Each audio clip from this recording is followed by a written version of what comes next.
Hello everyone, welcome to today's class. So today we are going to start with our lecture number 10 of ARD series that we are running for NABARD exam. So it is our 10th lecture. अगर आपने बाकी के lectures नहीं देखे हैं तो please go and watch on the playlist that is available on the channel.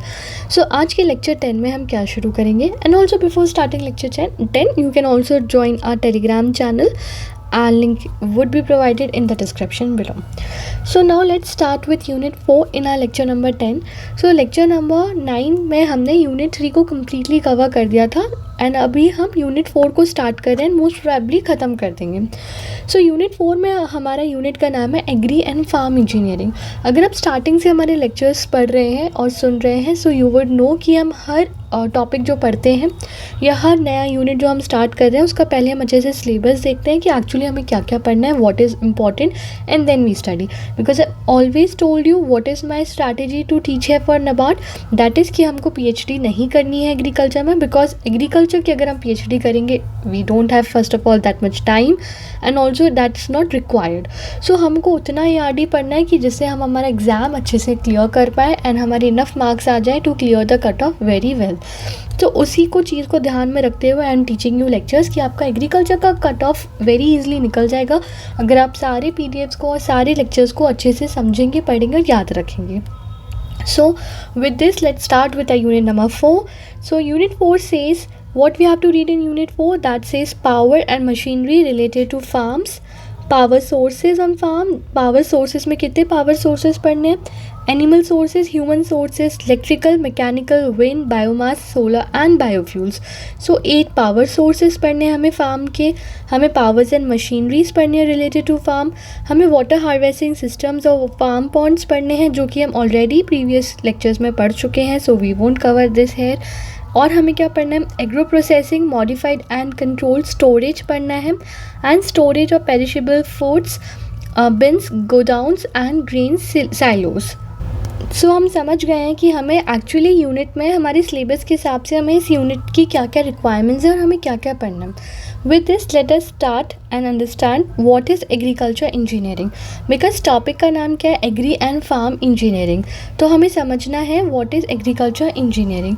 Agriculture engineering क्या होता है, एग्रीकल्चर इंजीनियरिंग यानी वो ब्रांच इंजीनियरिंग की जिसमें हम एग्रीकल्चर प्रिंसिपल्स और टेक्नोलॉजी जो है हम वो कहाँ यूज़ कर रहे हैं, एग्रीकल्चर प्रोडक्शन में, प्रोसेसिंग में एंड रिसोर्स मैनेजमेंट में. इसका मतलब हुआ कि जब हम इंजीनियरिंग प्रिंसिपल्स यूज़ कर रहे हैं एग्रीकल्चर के प्रोडक्शन में, प्रोसेसिंग में और टेक्निक्स में, एग्रीकल्चर के मैनेजमेंट में, तो उस इंजीनियरिंग की ब्रांच को हमने एग्रीकल्चर इंजीनियरिंग कहा है.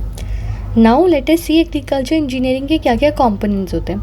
सो एग्रीकल्चर इंजीनियरिंग के बहुत सारे कंपोनेंट्स होते हैं, पर हमें जो हमारे एग्ज़ाम के लिए पढ़ना है वो है farm, power and machinery. So that is why syllabus की स्टडी बहुत इंपॉर्टेंट हो जाती है to know what we have to study. Our unit says agri and farm engineering, यानी हमें एग्रीकल्चर इंजीनियरिंग के अंदर फार्म इंजीनियरिंग वाला कंपोनेंट पढ़ना है. So we will study about farm engineering under agriculture engineering. Now what is farm engineering? Farm engineering वो सब branch है एग्रीकल्चर इंजीनियरिंग की जो स्पेसिफिकली फोकस करी है फार्म लेवल ऑपरेशंस पे. एग्रीकल्चर इंजीनियरिंग टोटल जो इंजीनियरिंग की एक ब्रांच होगी जो टोटल इंजीनियरिंग एग्रीकल्चर पे फोकस कर रही है, एग्रीकल्चर के production, processing, everything.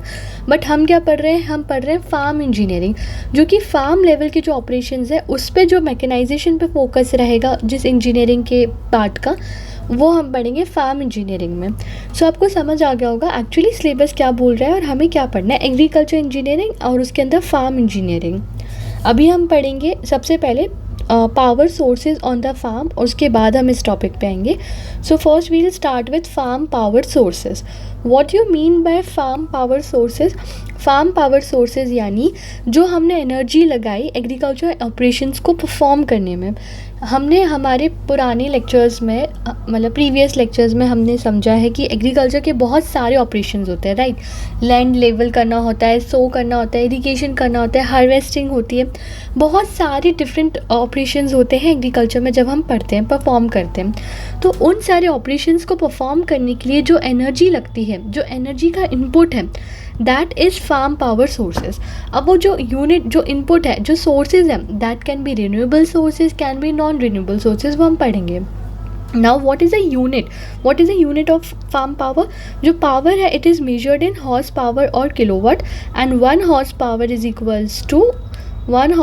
is equals to 0.746 kilowatt. So you have to remember this fact क्योंकि ये important है, can be framed in an MCQ.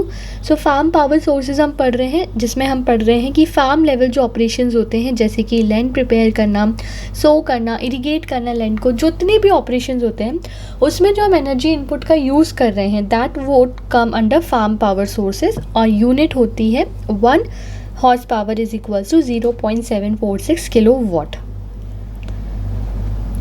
Now हमने अभी भी पढ़ा था सिलेबस में, जब हम पढ़ रहे थे कि हमने 8 डिफरेंट सोर्स टाइप में हमने सोर्सेज को पढ़ने हैं कि हम फार्म पावर सोर्सेज को कैसे क्लासीफाई कर सकते हैं.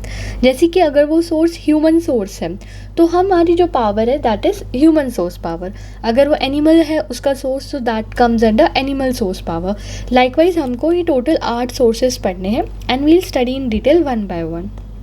First coming to human power यानी कि जो फिजिकल एनर्जी लग रही है ह्यूमंस की किसी भी एग्रीकल्चर टास्क को परफॉर्म करने के.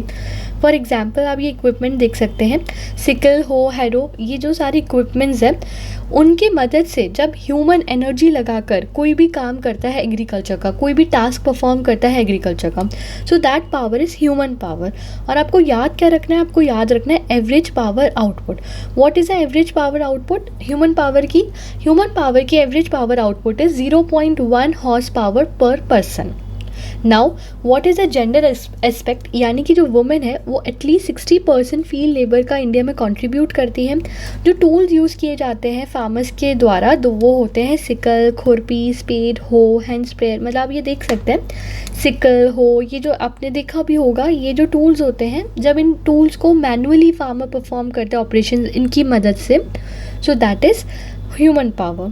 और इसकी मदद से ऑपरेशंस कर सकता है जैसे सोइंग, वीडिंग, हार्वेस्टिंग, ट्रांसप्लांटिंग और irrigation. Now let's see some MCQs that says average power output of a healthy adult human during farm operations is, तो वो कितना होता है? that is 0.1 horsepower. Now which is the following implement is typically used with human power से हम क्या use कर सकते हैं? Disc harrow, tractor mounted sprayer, sickle, combine harvester. तो ये सब हम आगे पढ़ेंगे, ये जो भी आप इम्प्लीमेंट्स देख रहे हैं, पर जो ह्यूमन यूज़ कर सकता है ह्यूमन पावर से that is sickle. This is sickle. So ये जो होते हैं इम्प्लीमेंट्स ये ह्यूमन यूज़ करते हैं. Now second one is animal power यानी कि जब हम एनिमल्स की मदद से, यानी ड्रॉट एनिमल्स जैसे कि bullocks, camels, horses, donkeys, buffaloes, जब हम इनकी मदद से फार्म ऑपरेशंस करते हैं जो कि हमारे प्लोइंग, थ्रेशिंग, ट्रांसपोर्ट कुछ भी हो सकता है, तो उस पावर को हम बोलते हैं एनिमल पावर. अब इसमें आपको याद रखना है कि 1 pair of bullocks can generate 0.75 to 1 horse power. This fact is important. अभी हमने ह्यूमन पावर में पढ़ा था कि हमारा ह्यूमन पावर का average power input output is 0.1 horse power, और हम एनिमल्स में बुलॉक का पढ़ रहे हैं कि that is 0.75 to 1 horse power का एनर्जी पावर आउटपुट. नाउ अब जो पावर आउटपुट है विट ऑल्सो डिपेंड ऑन कि वो क्या एनिमल का हेल्थ है, उसका वो कौन सी ब्रीड का एनिमल है, उसको क्या ट्रेनिंग दी गई है, कितना लोड उसने अपने ऊपर बिठा रखा है, या वो किस टेरेन पे चल रहा है, वो हिली एरिया में जा रहा है कि वो प्लेन एरिया पे जा रहा है, तो उस सब पे डिपेंड करेगा पावर आउटपुट. बट अभी जो पेयर ऑफ बुलक्स हैं वो जनरेट कर सकते हैं 0.75 to 1 हॉर्स पावर. अब ये जो है ये हम एनिमल हस्बेंड्री के चैप्टर में यूनिट में बहुत अच्छे से देखेंगे, animal breeds and all everything. Now third is mechanical power यानी वो एनर्जी जो इंजन या मोटर से हमने डिराइव की है और हम फार्म मशीनरी में उसको यूज़ कर रहे हैं. फॉर एग्जांपल हमारे ट्रैक्टर्स, राइट, हमारे टिलर्स, पम्प्स, ये जो सोर्सेज है हमारे एनर्जी के पावर के, तो ये आते हैं मैकेनिकल पावर में. मैकेनिकल पावर को हमने 2 पार्ट्स में डिवाइड किया है इंटरनल कंबशन इंजन्स के बेसिस पर. इंटरनल कंबशन इंजन्स के बेसिस पे हमने 2 पार्ट्स में डिवाइड किया. डीजल इंजन हो सकता है या पेट्रोल या कैरोसिन इंजन हो सकता है. डीजल इंजन मतलब जो फ्यूल यूज़ हो रहा है वो डीजल इंजन का डीजल फ्यूल है, एंड जो उसकी एफिशिएंसी है दैट इज़ 32 to 38%. पेट्रोल और कैरोसिन इंजन के केस में एफिशिएंसी है 25 to 32%. तो याद क्या रखना है इसमें? याद रखना है कि एफिशिएंसी डीजल इंजन के केस में ज़्यादा है. No, let me revise you one again ताकि कोई कन्फ्यूजन ना हो। मैकेनिकल एनर्जी हम पढ़ रहे हैं कि जो एनर्जी जो इंजन या मोटर से आती है ताकि हम फार्म ऑपरेशंस को कर पाएँ, जैसे कि tractors, pumps, tillers and then उसको हमने दो पार्ट्स में डिवाइड किया है, एक डीजल, एक पेट्रोल कैरोसिन, जिसमें डीजल की एफिशिएंसी ज़्यादा है। नाउ सी, टिलर्स ये ऐसे होते हैं, tractors you know, and harvesters ये ऐसे होते हैं, ये इसमें जो ये जो रह जाता है जो हिंदी में we call it, I am just forgetting the name, Hindi में इसको क्या बोलते हैं, पर वो जो रह जाता है जो पार्ट होता है उसको जब हटाते हैं तो हार्वेस्टिंग होती है, तो हार्वेस्टर्स ये ऑपरेशंस परफॉर्म करते हैं। Now fourth one is electric power. Electric power यानी कि जैसे कि पम्प्स हो गए हमारे, राइट, जो हमारी फ्लावर मिल्स चलती हैं, तो हम इलेक्ट्रिक पावर की वजह से जब हम फार्म ऑपरेशंस करते हैं तो that would come under electric power. जैसे कि हमारे इलेक्ट्रिक मोटर्स हो गए, फ्लावर मिल्स हो गए, या शैफ्ट कटर्स यानी कि ये जैसे ये शैफ जो बच जाता है, शैफ यानी कि भूसा, राइट, तो शैफ यानी कि भूसा, तो जो भूसा बच जाता है उसको हटाने के लिए electric chef cutter is use, ताकि हम उसको कट कर सकें। सो ये इलेक्ट्रिक पावर होता है। We have studied human, mechanical, animal and electric power. तो जब हम इलेक्ट्रिक पावर की मदद से फार्म ऑपरेशंस कंडक्ट कर रहे हैं तो that comes under electric power. Now what else is given, जैसे कि एग्जांपल हमने देख लिया है, प्रोसेसिंग यूनिट्स होती हैं वाटर प्रिपरेशन के लिए, जैसे इलेक्ट्रिक शैफ्ट कटर्स होते हैं, and that's it. Now we'll move on to solar power. Solar power यानी कि जब हम सोलर एनर्जी की मदद से, यानी कि जैसे सोलर पैनल्स की मदद से जब हम फार्म ऑपरेशंस कर रहे हैं, so that would come under solar panels. जैसे कि हम सोलर ड्रायर्स का यूज़ करते हैं, जो कि हम ड्राई करने के लिए यूज़ करते हैं। हम सोलर फेंसिंग का यूज़ करते हैं, जैसे आप ये देख सकते हैं फेंसिंग हो रही है, दिस इज सोलार फेंसिंग।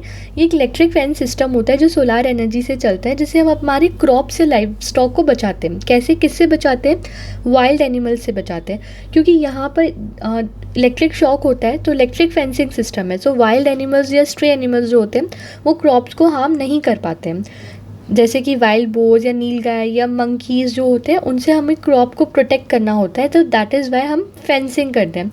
तो वो फेंसिंग जब सोलार फेंसिंग होती है, यानी जब वो सोलार की मदद से चल रही है, सोलार एनर्जी की मदद से चल रही है, so it would come under solar power. Now wind power यानी जब हम विंड एनर्जी की मदद से हम हमारे फार्म ऑपरेशंस को कर रहे हैं। जब हमने विंड एनर्जी कलेक्ट की थ्रू विंड मिल्स या विंड टर्बाइन से, तो हम वो विंड एनर्जी को पहले मैकेनिकल एनर्जी में कन्वर्ट करते हैं, या फिर हम विंड एनर्जी को इलेक्ट्रिकल पावर में कन्वर्ट करते हैं। मैकेनिकल एनर्जी में हमने कन्वर्ट किया ताकि हम वाटर को लिफ्ट कर पाएँ ऊपर से। इलेक्ट्रिकल हमने एनर्जी में पावर में कन्वर्ट किया ताकि हम पावर दे पाएँ। सो जब ये हम फार्म ऑपरेशंस के लिए यूज़ करते हैं तो that is called as wind power. Now biomass power. Biomass क्या होता है? बायोमास मतलब एनिमल्स या प्लांट का वेस्ट। अब इस वेस्ट से जब हम एनर्जी प्रोड्यूस करेंगे, so that would come under biomass power, और इस एनर्जी का यूज़ करेंगे हम हमारे फार्म ऑपरेशंस में। Now for example cow dung या क्रॉप रेसिड्यूज, ड्राई वुड या ऑयल सीड्स, जब हम इन सब का यूज़ करते हैं for producing biomass, so that would come under biomass power. Now our last source of energy is biofuel. Biofuel यानी कि क्लीनर सोर्स ऑफ फ्यूल, वो फ्यूल जो हम बायोमास की मदद से प्रोड्यूस कर रहे हैं, they are cleaner alternatives to petrol या डीजल। हम पढ़ते हैं हमारे bio ethanol, bio diesel, so this is biofuel जो हम प्रोड्यूस करते हैं। Also we have our targets of bio ethanol, diesel, bio ethanol, this, so that is biofuel. तब हम उसकी मदद से जो हम फार्म ऑपरेशंस कर रहे हैं, तो that would come under biofuel sources of energy. For example जैसे बायो इथेनॉल है, तो वो हम सोर्स करते हैं फ्रॉम शुगर केन, मेज या स्टार्च क्रॉप्स। उसको हम पेट्रोल के साथ मिक्स करते हैं and then we use at a cleaner source of energy, और वो हम फार्म में यूज़ करते हैं। अगर हमने बायोडीज़ल को प्रोड्यूस किया है तो फिर हम बायोडीज़ल को डीजल इंजन्स में यूज़ करते हैं, पम्प्स में यूज़ करते हैं, ट्रैक्टर्स में यूज़ करते हैं।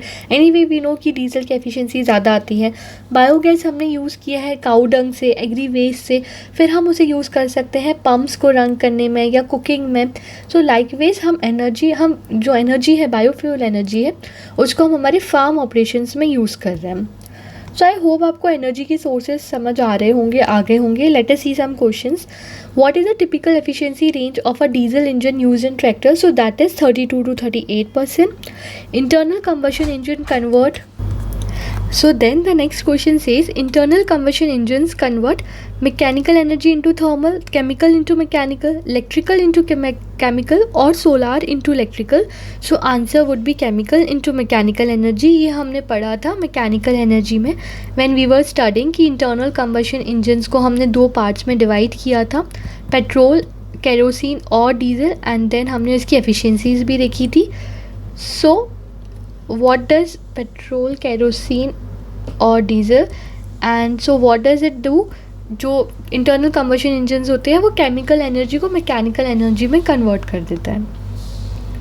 Which gas is primarily produced in a biogas plant? तो बायोगैस गैस में the gas that is produced is methane. Now we are done with power sources on the farm, and now we will start with this topic power and machinery related to farms, और उसी में फिर हम storage और ये सब भी देखेंगे. So let us start with power and machinery related to our farms. तो सबसे पहले लॉजिकली समझते हैं, जब हम पढ़ रहे हैं power and machinery related to farms, तो फार्म के एक्चुअली जब हम फार्म ऑपरेशंस परफॉर्म करते हैं तो क्या एक्टिविटीज़ होती हैं जो परफॉर्म की जाती हैं. देयर आर सेवरल एक्टिविटीज़ जो परफॉर्म की जाती है, जैसे कि हमें टिलेज करना होता है, सो करना होता है, फिर वीडिंग यानी कि रिमूविंग अनवांटेड प्लांट्स, वीड्स को हमें हटाना होता है, इरिगेशन करना होता है, हार्वेस्टिंग यानी क्रॉप्स को कट करते हैं, थ्रेशिंग यानी हम ग्रेन को हस्क से अलग करते हैं, प्रोसेसिंग करते हैं जैसे कि क्लीनिंग, ग्रेडिंग, पैकेजिंग, फिर स्टोरेज होता है जैसे साइलोज में, बिन्स में या गोडाउन्स में. Plant protection is also one of the step जो हम फार्म से रिलेटेड करते हैं, यानी कि हम फर्टिलाइजर्स अप्लाई करते हैं. फिर ट्रांसपोर्टेशन ऑल्सो टेक्स प्लेस कि हम हमारा प्रोडक्ट जो है वो फील्ड से मार्केट में लेके जा रहे हैं. This is not given into serial order wise, ऐसा नहीं है कि फर्स्ट ये होता है लास्ट ये होता है, और समवॉट ये एक्टिविटीज़ होती हैं, but yes last is transport and first is tillage, that's correct. But ये एक्टिविटीज़ जो हैं वो परफॉर्म की जाती हैं related to farms. Now we will understand कि क्या पावर एंड मशीनरी यूज़ होती है इन एक्टिविटीज़ में, and that is our unit 4 is all about. So first we'll start with our farm operations. These are some examples, a table which shows this particular is the operation, ये tillage जैसे है, and these are the tools or machineries that we need to study under these particular operations. So we will start with tillage in detail. Tillage, I'll not tell you the basics of tillage because we have already completed tillage in our unit 1 topic when we were completing tillage, and we also learned about primary tillage or secondary tillage and intercultivation. We studied all those things. I won't repeat all of that, but unit 4 में what we have to study in tillage, unit 4 में we have to study machines in detail because unit 4 is all about agriculture or farm engineering. So farm engineering में we will study all the machines and all, tools and all. So इसलिए हम इस unit में जितने भी farm operations perform किए जा रहे हैं उनके टूल्स देख रहे हैं, उनकी मशीनरीज देख रहे हैं कि किस मशीनरी से क्या टास्क हो रहा है. So that is all unit 4 is about. I hope you are understanding कि हमें एक्चुअली पढ़ना क्या है इस यूनिट में. So we'll start with tillage and our purpose is to see machineries in detail. सबसे पहले लेकिन टिलेज का बेसिक समझ लेते हैं. टिलेज यानी कि जब हम सॉइल को पहली बार मैकेनिकल मैनिपुलेशन करते हैं या सॉइल में छेड़छाड़ करते हैं फॉर एग्जांपल, ताकि हम वो कंडीशंस दे पाएँ सॉइल को कि हम सीड को अच्छे से ग्रो कर पाएँ, प्लांट की ग्रोथ हो और वीड को हम कंट्रोल कर पाएँ. हम इसमें बहुत सारे ऑपरेशंस करते हैं जैसे कि प्लोइंग, हैरोइंग, लेवलिंग, ताकि हम हमारे लैंड को अच्छे से प्लो कर पाएँ. उसमें हम secondary ploughing, primary ploughing, secondary ploughing करते हैं, हैरो करते हैं, हम लेवल करते हैं हमारे लैंड को, मतलब जो स्टार्टिंग की पूरी प्रेप होती है हमारी सॉइल की, ताकि हम एकदम फेवरेबल कंडीशंस कर पाएँ कि हाँ अब हमारा लैंड जो है वो एकदम तैयार है, हम इसमें हमारी जो सीड्स हैं वो हमको सो कर सकते हैं. बिकॉज यू कैन सी हमारा जो सेकेंड फार्म ऑपरेशन होगा वो होगा सोइंग. तो पहला है टिलेज, यानी कि हम पूरे वो जो फार्मर पूरा वो काम करेगा जो कि सॉइल को एकदम रेडी बना देगा to be used to sow the seeds. तो that is all about tillage. लेकिन अब टिलेज को हम बहुत सारे डिफरेंट पार्ट्स में डिवाइड करते हैं, जैसे कि हम प्राइमरी टिलेज करते हैं. प्राइमरी यानी फर्स्ट. प्राइमरी क्या होता है? प्राइमरी यानी कोई भी पहली चीज़. तो जब हम फर्स्ट मेजर सॉइल ब्रेकिंग करते हैं, यानी हम डीप जाके करते हैं, क्योंकि फर्स्ट स्टोरी है ना, सो डीप लेवल पे होती है, इट्स मोर देन 30 सेंटीमीटर की डेप्थ पे. तो जब हम फर्स्ट प्लोइंग करते हैं, नॉट प्लोइंग, फर्स्ट जब हम सॉइल को ब्रेक कर रहे हैं तो दैट्स प्राइमरी टिलेज, ठीक है। देन सेकेंडरी टिलेज, ये शैलो टिलेज होती है यानी ऊपर से होती है, इसमें हम स्मूथ कर रहे हैं सॉइल को। फिर होता है इंटर टिलेज, इंटर टिलेज यानी हम क्रॉप रोज के बीच में जब हम टिलेज कर रहे हैं ताकि जो हमारे वीड्स हैं यानी अनवांटेड प्लांट्स हैं उनको हम कंट्रोल कर पाएँ। फिर इसमें और भी कैटेगरीज होती है, एक्चुअली हमने टिलेज वाले चैप्टर में हमने अच्छे से पढ़ा था, बट शॉर्ट समरी के लिए मैंने ये इंक्लूड किया है, पर हम मशीनरी इन्हीं दो की देखेंगे मेनली। ऑफ सीजन टिलेज यानी जब हमारा लैंड को हम बंजर छोड़ देते हैं, फैलो छोड़ देते हैं, तो तब जब हम टिलेज करते हैं दैट्स ऑफ सीजन। अभी हमने टिलेज वाले चैप्टर में ऑन सीजन टिलेज भी पढ़ा था, अच्छे से हमने पढ़ा था, तो आपको अब भी आपने नहीं देखा है तो please you can watch that too. Zero tillage यानी कोई भी टिलेज हम नहीं कर रहे हैं, कोई भी प्लोइंग नहीं कर रहे हैं, हम डायरेक्टली जो है वो हम सॉइल सीड्स को सो करते हैं, सो दैट ज़ीरो टिलेज और no tillage. So we will start with primary tillage implements यानी कि जो कि हम इम्प्लीमेंट्स यूज़ करते हैं, जैसे मान लीजिए आई शो यू लेटर, जो जब एग्जाम्पल आएंगे तो इम्प्लीमेंट्स यानी कि आप इन शॉर्ट अभी समझ लीजिए। फॉर एग्जाम्पल कोई भी हमारी मशीन है, ट्रैक्टर है, तो उसके साथ जो पर्टिकुलर पर्पज़ के लिए हमें जो काम करना है, जैसे अगर हमें लैंड को लेवल करना है तो हम लेवलर यूज़ करेंगे एज ए इम्प्लीमेंट, तो वो जो tools that we are using is called as implements. So let me make you revise once again what we are studying. हम जो है सबसे पहले टिलेज पढ़ रहे हैं फार्म ऑपरेशन में, हमें इसमें टूल्स और मशीनरीज पढ़नी है इस यूनिट के लिए। टिलेज में सबसे पहले हम प्राइमरी टिलेज की मशीनरीज या इम्प्लीमेंट्स पढ़ रहे हैं, and primary is the first tillage जो डीप लेवल पे जाकर होता है, एंड जो जिसका काम क्या है, सबसे पहले इसका काम क्या है प्राइमरी टिलेज का, कि हमें सॉइल को ब्रेक करना है, राइट, हमको सीड सो करना है। So first major soil breaking जो डीप फ्लोइंग हो रही है दैट्स प्राइमरी टिलेज। तो अब इसी के ऑपरेशंस के हिसाब से हम मशीन समझ सकते हैं। सो जो इम्प्लीमेंट्स यूज़ होते हैं ये तो आप मतलब याद कर लीजिए, वैसे आपको पढ़ते पढ़ते भी याद हो जाएगा, बट ये इम्प्लीमेंट्स याद रखने हैं because question can be framed how, मतलब वी शुड नो कि MCQ एक्चुअली कैसा आ सकता है और इसमें से हमें क्या पढ़ना है, because sometimes it becomes very heavy and students ask me कि how to remember this much and how to study this much, that is too much. So I tell you कि क्वेश्चंस कैसे आ सकते हैं और कैसे आते हैं। Some time I also bring PYQ का video, if I get some more PYQs and everything is sorted, I'll bring that too. But कैसे MCQs आ सकते हैं, for example क्वेश्चन में आस्क कि subsoiler flow is example of which tillage, so answer may be primary tillage, और it may be asked that subsoiler flow is example of which farm operation, so answer may be tillage. So that ways you have to remember the name of primary tillage and secondary tillage, and it is not too much. When I was teaching tillage in my previous videos, I remember I also told there also to remember the examples of these tillage implements. Right, so we shall start now with tillage implements, primary tillage implements. So first one is country plow, second is mold board plow, third is disc plow, and fourth is subsoiler plow. और भी बहुत सारे examples है, if you want to remember you can remember, but मैंने यहाँ 4 examples दिए हैं for you to remember and not to overburden you. So first one is country plough यानी इंडिजीनियस लेवल पे जो हम यूज़ करते हैं, जो हमने हमारे आसपास देखा होगा अगर कहीं, जो एनिमल ड्रॉन होता है, जैसे ये बुलॉक्स होते हैं एंड यहाँ पर ये एक जो इनके हाथ में होता है वो V शेप का होता है, एंड जब ये ऐसे बुलॉक्स को चलाते हैं तो वो जो सॉइल है ये ऐसे जाती है एंड पेनिट्रेशन होता है 10-15 सेंटीमीटर का, और सॉइल में टिलेज होता है, मतलब सॉइल का जो क्लॉड्स होता है वो ब्रेक होते हैं. सो ये छोटे फार्म्स के लिए काफ़ी यूज़फुल है, ड्राई लैंड्स के लिए यूज़फुल है, इनएक्सपेंसिव है, यूज़ हो सकती है. So country plough is or indigenous plough primary tillage में, जिसका एग्जाम्पल हमें याद रखना है. Now second one is mould board plough. Mould board plough is tractor drawn, ये ट्रैक्टर के पीछे अटैच होता है, राइट. इसका पेनिट्रेशन डेप्थ होता है ज़्यादा 15 to 25 सेंटीमीटर.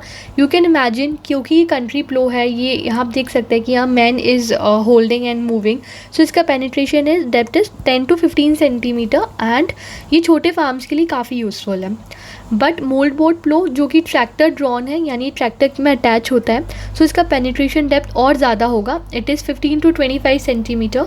एंड इसका फंक्शन क्या है, ये भी सॉइल को इन्वर्ट करती है, यानी सॉइल की मिक्सिंग एंड ऑल, ताकि हम सॉइल को प्रिपेयर कर पाएँ हमारी सीड्स के लिए. जो वीड्स होते हैं, यानी जो अनवांटेड प्लांट्स होते हैं या जो क्रॉप के रेसिड्यूज़ होते हैं, उनको ये बरी कर देती है सॉइल के अंदर, and it is suitable for all types of soils. Now third one is disc plough. इसको तो आप डिस्क मतलब देख सकते हैं, जैसे डिस्क जैसा लग रहा है.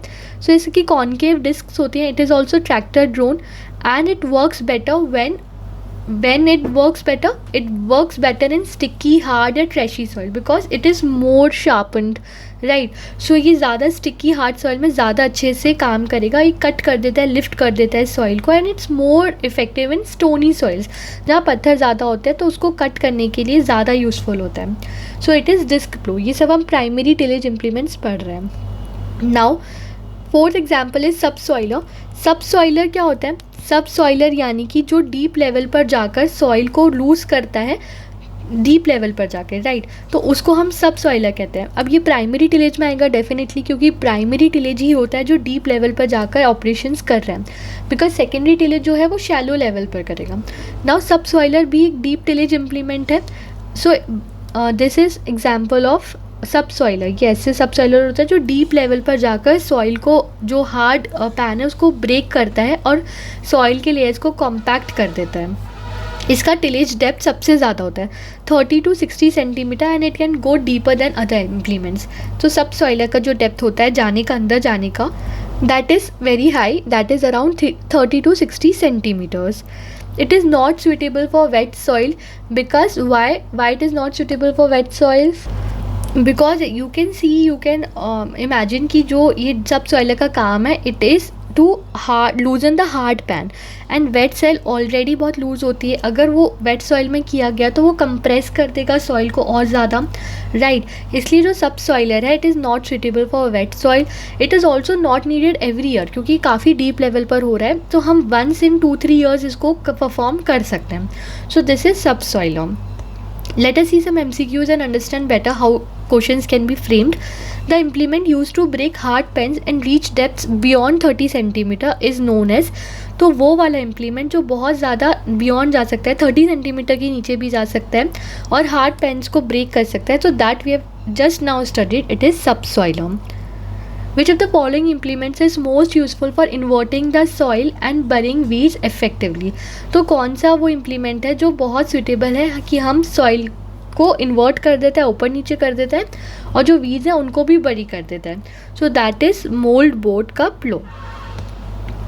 What is the usual working depth of traditional animal drawn country plough? तो क्योंकि एनिमल ड्रॉन होता है तो इसलिए उनका जो डेप्थ होता है वो ज़्यादा नहीं होता. It is 10 to 15 centimetres. Which primary tillage implement is best suited for hard, stony और trash filled soils? So stony soil के लिए भी studied कि जिसमें ज़्यादा stones है, तो what is most effective? The disc वाला, गोल वाला. So that is disc plow. Now let me once again just tell you कि हम tillage पढ़ रहे थे एंड टिलेज में we were studying primary tillage के इम्प्लीमेंट्स, जिसमें हमने 4 इम्प्लीमेंट्स पढ़े हैं. फर्स्ट इज़ कंट्री प्लो या indigenous plough, second is mould board plough, right, and third one is disc plough and fourth one is subsoiler. इसके नाम, the meaning and the difference and the important points, I hope it is all clear. Now we will move on to secondary tillage implements. So what is secondary tillage? Secondary tillage यानी जो primary tillage के बाद किया गया to lighter and finer operations, ये ऊपर के level पर होता है. इसका क्या काम है? जो ऊपर के जो क्लॉड्स रह गए हैं वो ब्रेक करना है, सॉइल को लेवल करना है, जो क्रॉप में रेसिड्यूज़ रह गए हैं जो क्रॉप में रेसिड्यूज़ हैं उन्हें मिक्स करना है, जो हमारी वीड्स हैं उनको रिमूव करना है और हमें मॉइस्चर को भी कंजर्व करना है, right. So what are secondary tillage implements? तो ये लिस्ट है सेकेंडरी टिलेज इम्प्लीमेंट्स की. Don't be scared of this much big list. सबसे ईजी है ये. इसमें हैरो याद कर लीजिए. Harrow everything is harrow. Disc harrow, spike tooth harrow, spring tooth harrow, blade harrow, Patela harrow, rotavator, leveller and puddler. So harrow, rotavator और rotary tiller. So rotavator, leveler and puddler. Remember this, these are secondary tillage implements. ये 4 आप secondary tillage में याद रख लीजिए. You can remember more. I am not telling you that अगर आपको कहीं और से ज़्यादा मिलते हैं, you please remember that too. But I think these are very important, so I am telling you this to remember. But definitely you are free to remember how many you want. So let us now see what are secondary tillage implements. So disc harrow you can see, ये भी disc की तरह ऐसे ऐसे ऐसे. सो ये जब हम सॉइल को हमने जब प्लोइंग कर दी तो जो लार्ज क्लॉट्स जो रह गए हैं या जो वीड्स कट करना रह गई हैं उसके काम में आता है, दैट इज़ डिस्क हैरो. उसके बाद spike tooth harrow, the difference is इसमें स्पाइक्स होते हैं एंड इसका फंक्शन अलग होगा. जब स्पाइक्स हैं तो जो स्मॉल क्लॉट्स है वो ब्रेक करने के काम आएगा spike tooth harrow. Spring tooth यानी स्प्रिंग टाइप का ये स्ट्रक्चर है इसमें, तो ये ज़्यादा फ्लेक्सिबल है, ये स्प्रिंग लाइक टीथ हैं इसके, तो स्टोनी फील्ड्स में ये ज़्यादा यूज़फुल आएगा. जब रिजिड टूल्स जो हो वो डैमेज हो जाए तो ये फ्लेक्सिबल टूल है तो ये ज़्यादा काम आएगा. You can just remember it from the name itself and don't be confuse. ये इसमें तो अभी हम सिर्फ हैरो हैरो हैरो पढ़ रहे हैं फॉर सेकेंडरी टिलेज इम्प्लीमेंट्स. तो डिस्क हैरो यानी जो ज़्यादा अच्छे से वीड्स को कट कर सकता है, स्पाइक यानी स्मॉल क्लॉट्स को अच्छे से काट सकता है, स्प्रिंग यानी ज़्यादा फ्लेक्सिबल है, स्टोनी फील्ड्स के लिए ज़्यादा यूज़फुल है. Then blade harrow, blade type structure you can see here. Blade harrow यानी ड्राईलैंड एरियाज़ में हम यूज़ करते हैं ताकि हम सॉइल को लाइटली स्टिर कर सकें. सो ये ऐसे ऐसे, I am showing my hand but how can you see. So blade harrow ऐसे ड्राईलैंड में यूज़ होता है. पटेला हैरोज़, सो ये ट्रेडिशनल वुडन हैरोज़ है जो कि फाइन लेवलिंग में यूज़ होते हैं. सो अगर ऑप्शन में आए फॉर एग्जांपल, अगर आपको याद ही रखना है तो यू जस्ट कैन रिमेंबर कि Patela one is a traditional wooden harrow. So Patela one is a traditional one. Rotavator, now what is a rotavator? जो रोटेट करता है अपने ब्लड्स को, नॉट ब्लड्स, ब्लेड्स को, वो ब्लेड्स को रोटेट करता है ताकि वो soil that crushes soil into fine tilth in one operation. For example, this is a rotavator and ये rotate होकर soil को crush कर देता है एक ही operation में. It's very powerful secondary implement, that is rotavator. So you have to remember harrow, then rotavator, and then we studied puddler and leveler. So puddler, so leveler we have already studied before also. I'll tell you leveler का इसमें है नहीं. So leveler ऐसा होता है, wooden leveler भी हो सकता है, metal का leveler भी हो सकता है. तो ये जो leveler होता है वो attached होता है, ऐसा दिखता है ताकि हम soil जो हमारी field है उसको हम level करते हैं. So that is leveler. And now what is puddler? पडलर जो है वो पैडी फील्ड्स में ज़्यादातर यूज़ होता है, जो सॉइल और वाटर को मिक्स कर देता है ताकि वो एक सॉफ्ट लेयर को फॉर्म कर सके ऊपर, और हम जो राइस है उसको अच्छे से ट्रांसप्लांट कर सकें. तो उस ऑपरेशंस के लिए यूज़ होता है पडलर. सो अगर क्वेश्चन आता है विच of the following implements is primarily use for puddling in paddy fields. So puddling के लिए यूज़ होता है पडलर, और ये बेसिकली यूज़ होता है राइस फील्ड्स में ज़्यादातर. सो पडलर से आपको राइस भी याद रखना है. Now which secondary tillage implement is best suited for crushing soil clots and mixing organic matter into soil after plowing? So that is disc harrow. And in which of the following implements are flexible tines? Flexible किस में होता है? That is spring tooth harrow. So बस ऐसे keywords आपको याद है तो you can solve questions very well. And I hope मैंने आपको बिल्कुल भी बोर या कंफ्यूज ना किया हो एंड आपको टिलेज ऑपरेशंस के जो टूल्स और मशीन्स हैं वो समझ आ गए हों. टिलेज में हमने प्राइमरी और सेकेंडरी पढ़ा एंड आपको याद भी हो गए हो कि प्राइमरी में हमने पढ़ा था हमने प्राइमरी में कौन कौन से इम्प्लीमेंट्स पढ़े थे. मेक अ लिस्ट, चार अभी हमने इंपॉर्टेंट पढ़े हैं. So you just make a list. Country plough, then mould board plough, then हमने पढ़ा डिस्क प्लो एंड उसके बाद हमने पढ़ा था सबसॉइलम. सेकेंडरी में वी स्टार्टेड सेकेंडरी में we started harrows, all the harrows, spring tooth and all the flexible one and spike tooth and everything related to harrows. Then we studied rotavator, then puddler and then leveler. So this how we completed our tillage operations. Now we will move on to our sowing operation and then we'll study tools and machineries related to sowing. So what is sowing? We know sowing यानी seeds को place करना है proper depth पे और space पे ताकि हम germinate कर पाएँ. That is sowing. Now sowing में क्या क्या यूज़ होते हैं, क्या क्या implements यूज़ होते हैं. सोइंग के लिए हम इम्प्लीमेंट्स यूज़ कर सकते हैं जैसे कि सीड ड्रिल्स यानी सीड को सो करने के लिए ये यूज़ होता है. इम्प्लीमेंट ट्रैक्टर के साथ अटैच हो गया है and then it will move, और जो सीड की स्पेसिंग मतलब मैनुअली तो वी कैन डू ओनली, उसके बाद हम पावर्स मशीनरीज का वी आर सीइंग. सो ये मशीन के मदद से हम सीड को ड्रिल कर सकते हैं. Then 40 seed drill. What is 40 seed drill? 40 seed drill यानी कि होता है हमने फर्टिलाइजर्स को भी साथ में सीड्स के हमने अगर डाला है तो that become 40 seed drill. Also अगर एक टर्म आप याद रख सकते हैं जो MCQ में फॉर्म हो सकता है, that is metering mechanism. What is metering mechanism? ऐसा मैकेनिज्म जो सीड्स को पिक करता है सीड बॉक्स से और फिर उन्हें डिलीवर कर देता है सीड ट्यूब तक। तो वो जो मैकेनिज्म होता है दैट इज़ मीटरिंग मैकेनिज्म। तो ये मैकेनिज्म हम याद रख सकते हैं, याद कर लीजिए for sowing operation. So sowing operation में आपको याद रखना है seed drill and 40 seed drill. Also आपको याद रखना है मीटरिंग मैकेनिज्म, जिसका मतलब है कि हमने सीड को सीड बॉक्स से उठाया और उसको सीड ट्यूब में डिलीवर कर दिया। तो इस मैकेनिज्म को हमने बोला मीटरिंग मैकेनिज्म। अब हमारा थर्ड ऑपरेशन पढ़ेंगे दैट इज़ वीडिंग। वीडिंग यानी कि जो हमारे अनवांटेड प्लांट्स ग्रो हो गए हैं, यानी वीड्स जो हमारे ग्रो हो गए हैं मेन क्रॉप के साथ। अब वो क्योंकि मेन क्रॉप के न्यूट्रिएंट्स को ना कंज्यूम कर ले तो हमको हमारे मेन क्रॉप्स को बचाना होता है। तो उस प्रोसेस में हम वीड्स को हटाते हैं, हम अनवांटेड प्लांट्स को हटाते हैं। अब इसको हटाने के लिए जो हम मशीनरीज यूज़ करेंगे वीडिंग को हटाने के लिए, वो हमारे यूनिट 4 में हमें पढ़ना है under weeding. So what would be used? सबसे पहले मैनुअल वीडर्स। मैनुअल हम कर सकते हैं विथ व्हाट? खुरपी like hand tool, something like that. I am bad with drawing but I am really bad at drawing, so leave it. But खुरपी is a hand tool जो women's use करती हैं। Manually ऐसे होता है जो हम यूज़ करते हैं होम गार्डन्स में भी आपने देखा होगा, ताकि हम जो हमारे अनवांटेड प्लांट्स हैं उनको हटा दें। व्हील हो होता है, ताकि वही एक टूल है जो कि हम कोनो वीडर या व्हील हो या खुरपी, ये सब जो टूल्स होते हैं मैनुअली जिसको हम मैनुअली यूज़ कर सकते हैं हमारे वीडर्स को हटाने के लिए। पर अभी जो हमें पढ़ना है दैट इज़ मशीनरी। सो हम पावर ऑपरेटेड वीडर्स यूज़ करते हैं, जैसे कि tractor mounted rotary weeder. It is use for large scale weeds, जो रोज़ से वीड्स को हटा देता है। Then power tiller operator weeder is use, जो लाइट वेटेड मशीन होती है जो छोटे फार्म्स में यूज़ होती हैं एंड वो भी वीड्स को अच्छे से हटा देता है। So these are the machineries जो वीड से रिलेटेड है। And now we will study machineries जो इरीगेशन से रिलेटेड है। बट जो इरीगेशन से जो मशीनरीज रिलेटेड है वो ऑलरेडी हम लेक्चर 9 में कंप्लीट कर चुके हैं, so you can study it from there. But water irrigation implements जो हमने वहाँ पर पढ़ा था, जो हम लिफ्ट कर रहे हैं, अप्लाई कर रहे हैं वाटर एफिशिएंसी के लिए, तो वो हम ऑलरेडी लेक्चर 9 में कंप्लीट कर चुके हैं। Now will start with harvesting.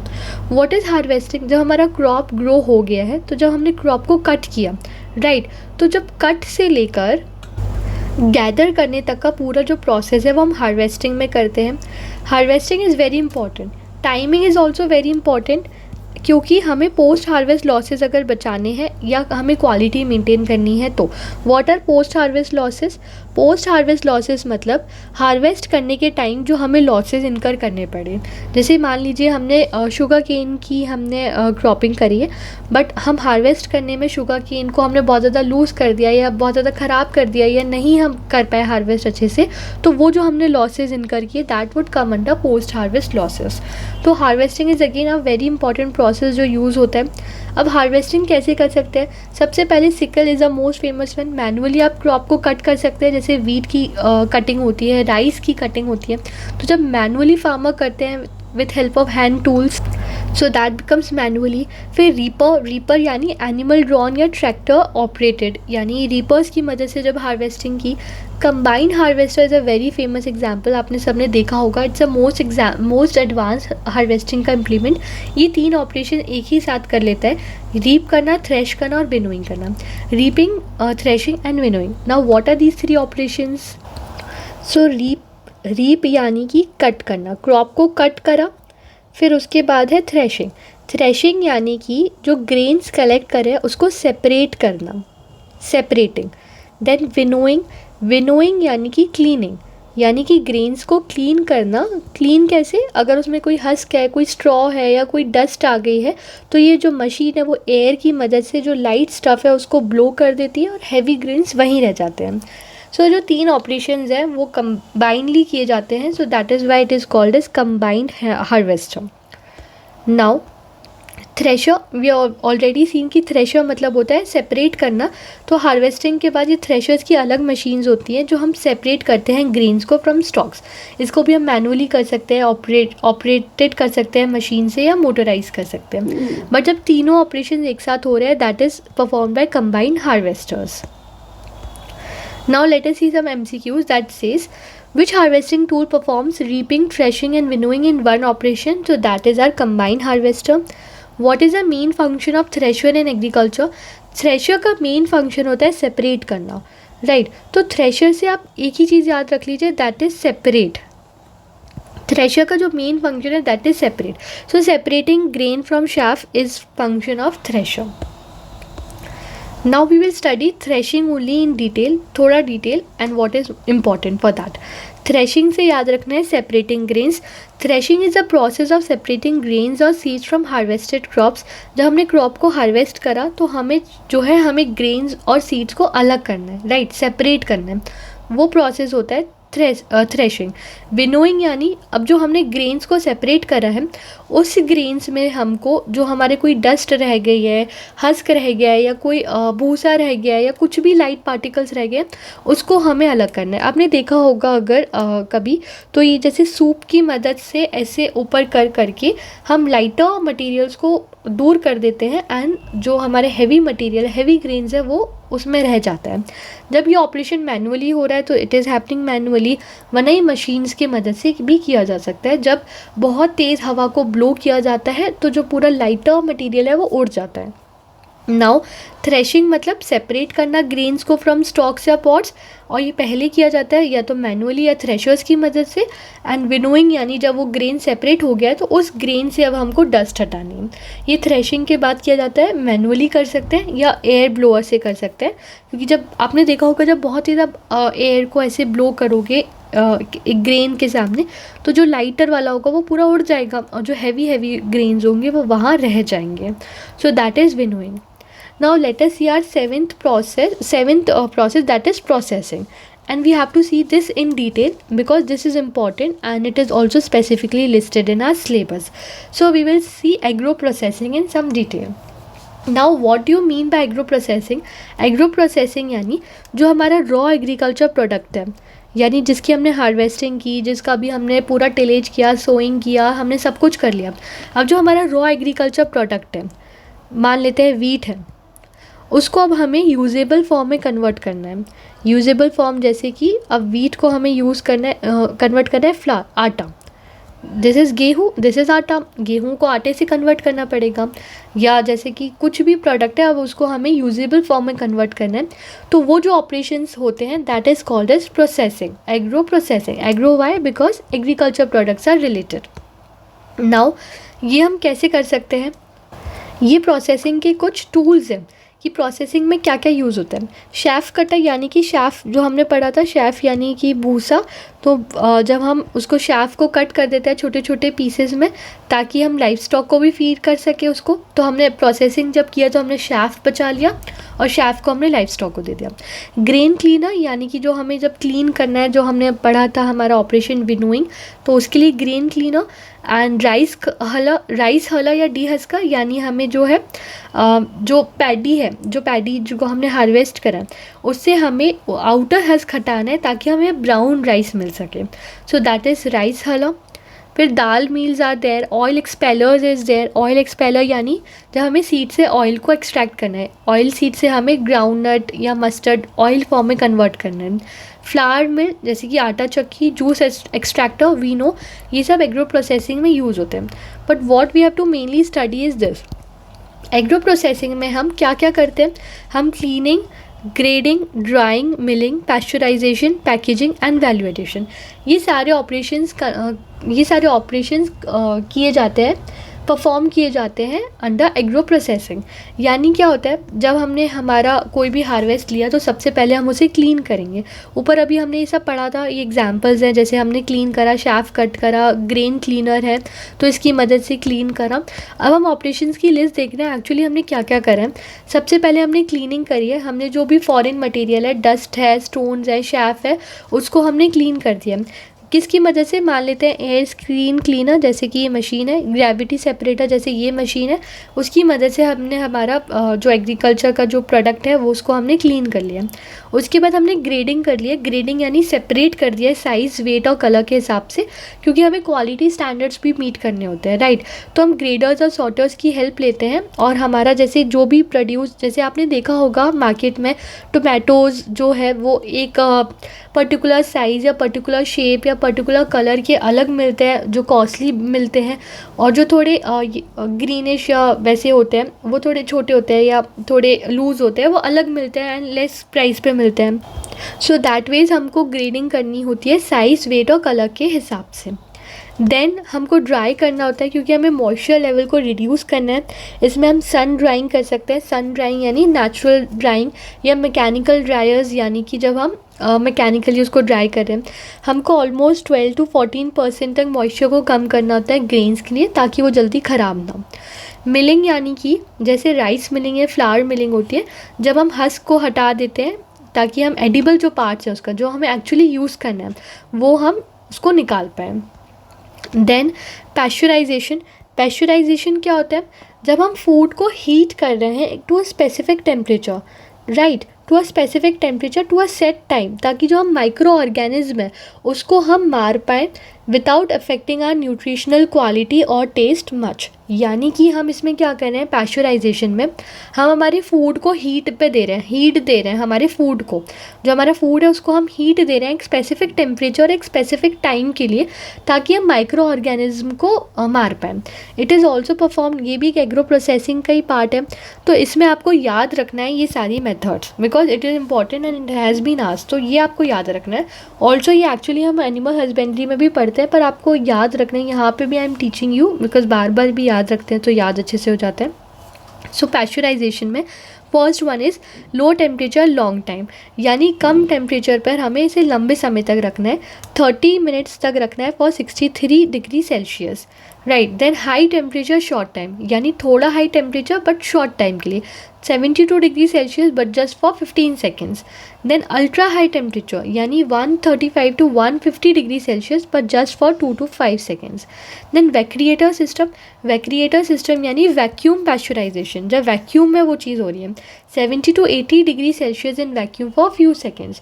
Vacuum में क्या क्या करते हैं हम और क्यों करते हैं वैक्यूम में, ताकि वो जो स्मेल है, जो टेस्ट है, वो बिगड़े ना। फॉर एग्जांपल जब हम चॉकलेट को करते हैं, so that is done in vacreator system, so that is 70 to 80 degree Celsius in vacuum for few seconds.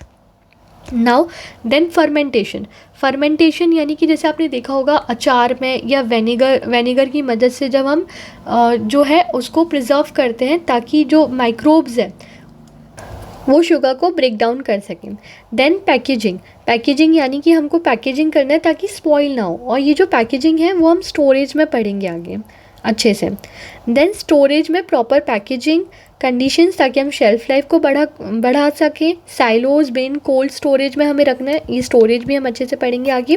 Then value addition, value addition यानी कि जैसे हमने जैम बना दिया, पिकल बना दिया, टोमेटो की प्यूरी बना दी, ताकि उसकी शेल्फ लाइफ बढ़े, मार्केट वैल्यू बढ़े।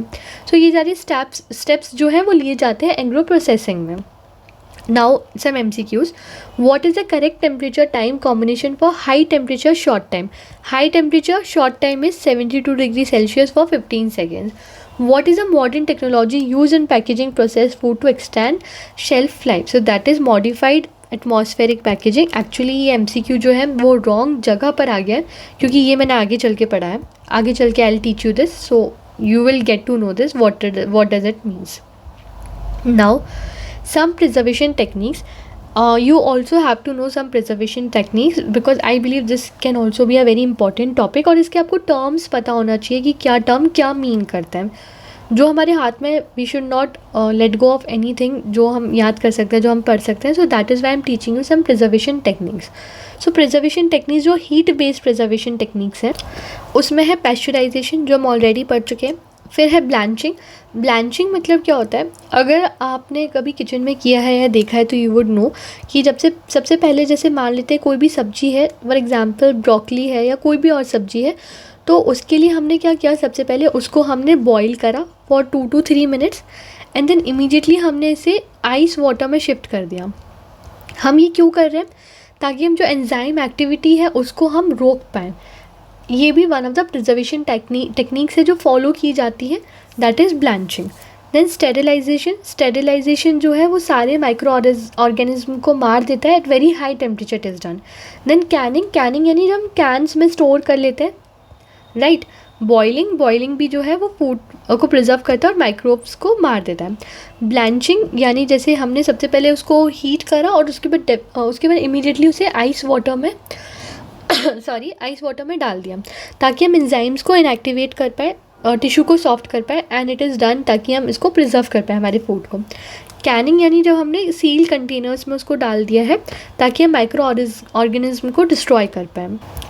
उसके बाद स्टेरिलाइजेशन एक्चुअली 121 डिग्री सेल्सियस से ज़्यादा टेम्परेचर पर जब हमने 15 मिनट्स के लिए स्टेरिलाइज़ किया फूड को तो सारे माइक्रो ऑर्गेनिज्म मर जाते हैं।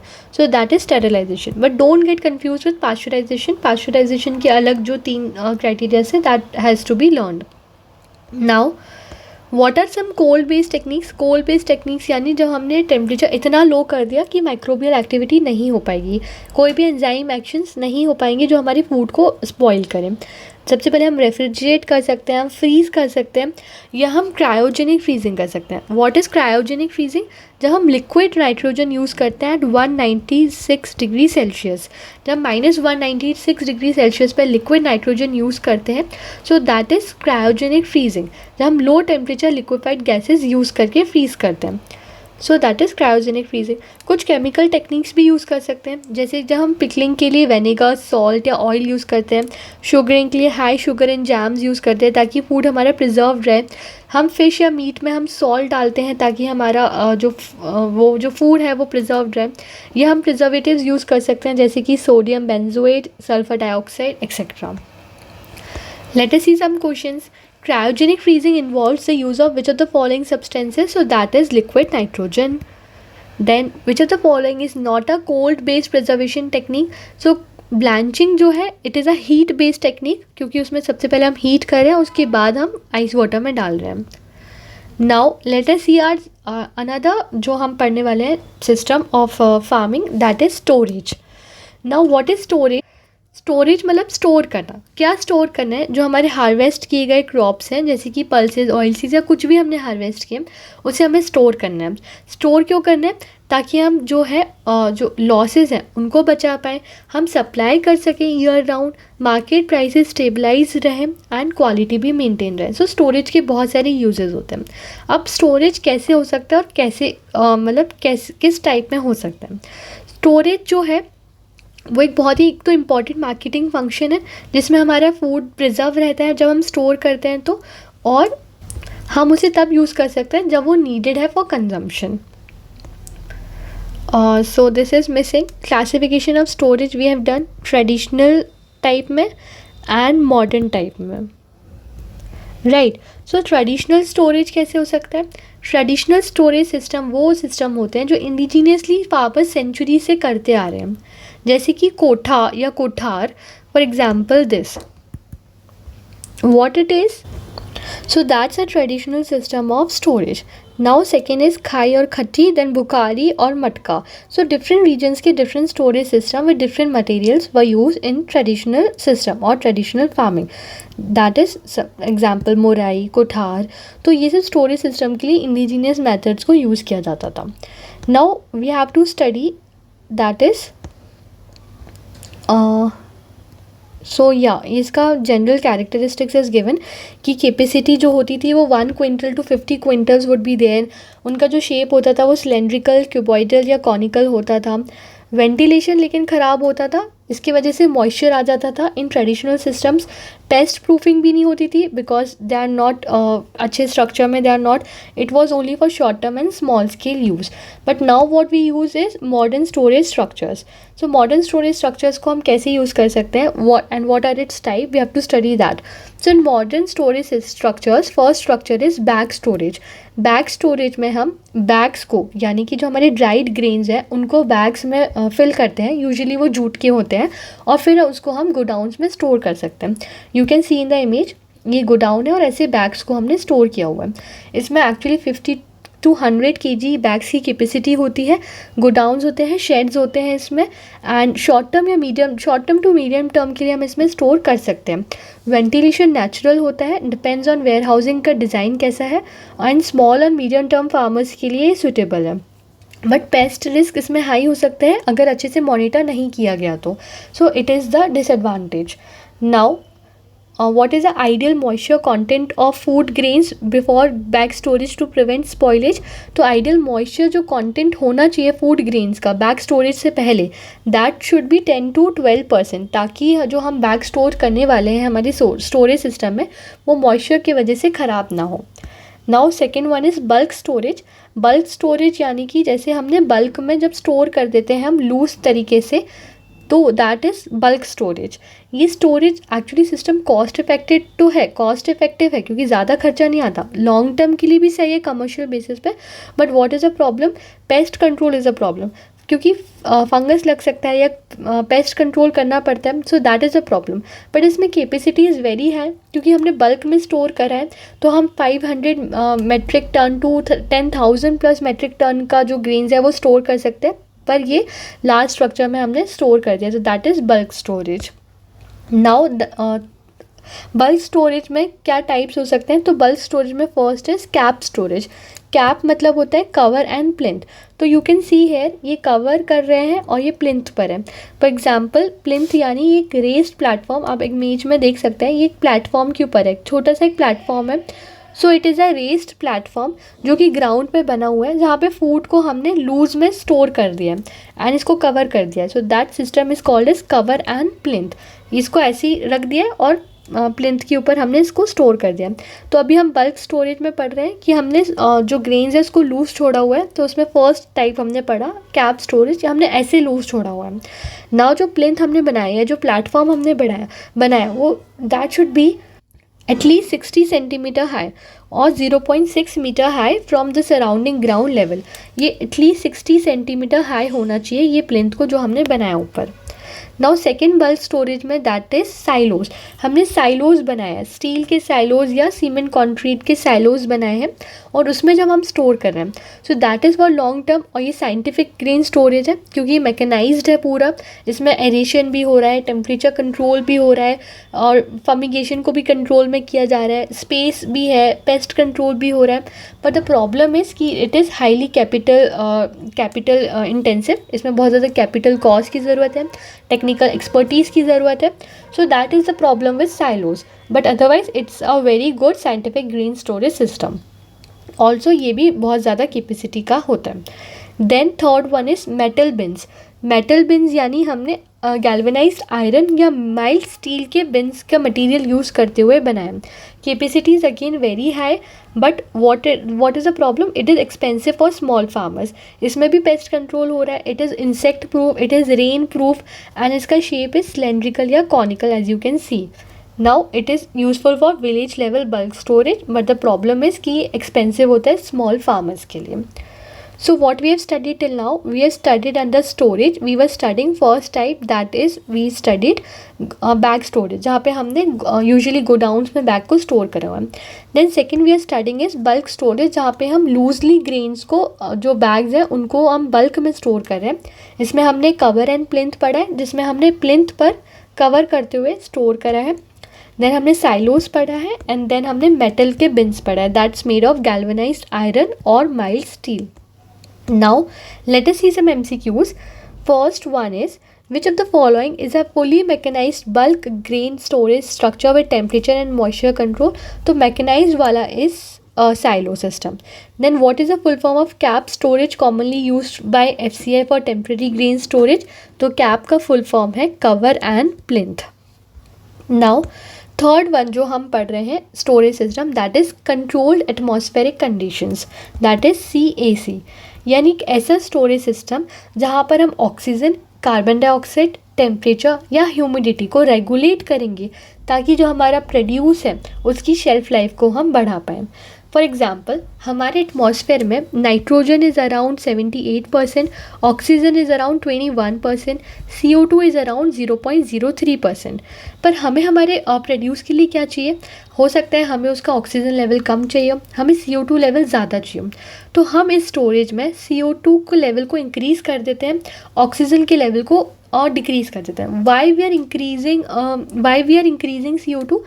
इंक्रीजिंग CO2 यानी कि हम रेस्पिरेशन को स्लो डाउन कर रहे हैं, क्योंकि जब हम CO2 को इंक्रीज़ करते हैं तो रेस्पिरेशन जो होता है फ्रूट्स एंड वेजिटेबल्स का वो नीचे आता है। अब जब रेस्पिरेशन कम होगा या स्लो डाउन होगा तो जो वेजिटेबल्स हैं that would be more fresh for weeks and vegetables would be more fresh.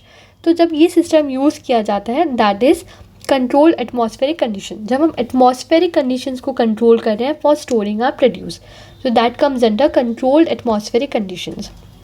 आप ऑक्सीजन लेवल को कम कर रहे हैं टू 1 to 5% और CO2 इंक्रीज़ कर रहे हैं टू 3 to 10%, ताकि हम रेस्पिरेशन को स्लो कर सकें, जो राइपनिंग हो सकती है, जो फ्रूट ख़राब हो सकता है उसको डिले कर सकें, और जो फंगल या बैक्टीरियल की ग्रोथ लग सकती है उसको प्रिवेंट कर सकें। फॉर एग्जाम्पल एप्पल का ideal oxygen level is 1 to 2%, ideal CO2 level is 1 to 3%, temperature needed is 0 to 1 degree Celsius. इसलिए हमने जब इस कंडीशंस पे हमने जब स्टोरेज किया एप्पल का, so that comes under control atmospheric conditions. You don't have to remember कि किसका क्या आइडियल ऑक्सीजन लेवल है, it's just for the example perspective. Now let us see some MCQs. Controlled atmospheric storage is primarily used for preservation of which of the following crops? So it is used for mainly perishable goods, so perishable fruits and vegetables. Which of the following parameters is not controlled in controlled atmospheric storage? हम controlled atmospheric storage में क्या control नहीं कर रहे हैं? So we are controlling oxygen, CO2, also we are controlling humidity and temperature. But हम क्या control नहीं कर रहे हैं? दैट इज़ सॉइल का मॉइस्चर। सॉइल का moisture is not related with control atmospheric storage. Now fourth type of storage is modified atmospheric packaging. What is modified atmosphere packaging? अभी हमने पढ़ा कंट्रोल्ड एटमॉस्फेरिक स्टोरेज, जिसमें हम एटमॉस्फेरिक कंडीशंस को control कर रहे हैं। अब ये एक पैकेजिंग मेथड है जो है मॉडिफाइड एटमॉस्फेरिक पैकेजिंग। इसमें जो हम पैकेजिंग के अंदर का जो एयर का कॉम्पोजिशन है उसको मॉडिफाई कर रहे हैं, बाय ऑक्सीजन का लेवल कम कर रहे हैं एंड CO2 का लेवल बढ़ा रहे हैं। Again why? ताकि हम पेरिशेबल जो फूड आइटम्स हैं उनकी लाइफ को एक्सटेंड कर पाएँ। इसमें हम पैकेजिंग के अंदर की एयर की कॉम्पोजिशन को बदल रहे हैं, ना कि सराउंडिंग्स की। It is most commonly use for fresh fruits, vegetables, meat, poultry या बेक्ड गुड्स या रेडी टू ईट सैलड्स। सारी प्लास्टिक पैकेजिंग MEP नहीं होती है। MEP में एक्टिव या पैसिव जब गैस कंपोजिशन को चेंज किया जाता है दैट इज़ MEP का packaging. It is also mention, जब लेबल्स होते हैं तो इट इज़ मैंशन कि MEP या फिर लिखा रहता है पैकेज्ड इन मॉडिफाइड एटमॉस्फेयर। सो जब ये लिखा रहता है तो दैट मीन्स कि उसमें मॉडिफाइड एटमॉस्फेरिक पैकेजिंग की गई है। Now, normally we know it's 21% oxygen, 0.04% carbon dioxide and 78% nitrogen. पर इसमें हम ऑक्सीजन के लेवल को कम कर रहे हैं, CO2 के लेवल को बढ़ा रहे हैं। ऑक्सीजन के लेवल को हम कम क्यों कर रहे हैं? ताकि हम रेस्पिरेशन को स्लो डाउन कर सकें। हम CO2 के लेवल को क्यों बढ़ा रहे हैं? ताकि जो माइक्रोबियल ग्रोथ है हम उसको कम कर सकें। हम नाइट्रोजन क्यों फिल कर रहे हैं? ताकि जो पैकेज है वो कोलैप्स ना करे। सो दैट इज़ वाई जब हम एयर का कॉम्पोजिशन बदलते हैं inside the packaging, so that is MEP। Now passive MEP में कोई गैस ऐड नहीं होती है। जो फूड जो होता है वो अपने आप चेंज हो जाता है by the air, by respiration. पर एक्टिव MEP जो होता है उसमें एयर जो होती है अंदर की वो रिमूव की जाती है एंड स्पेसिफिक गैसेस पम्प की जाती हैं बाय मशीन्स।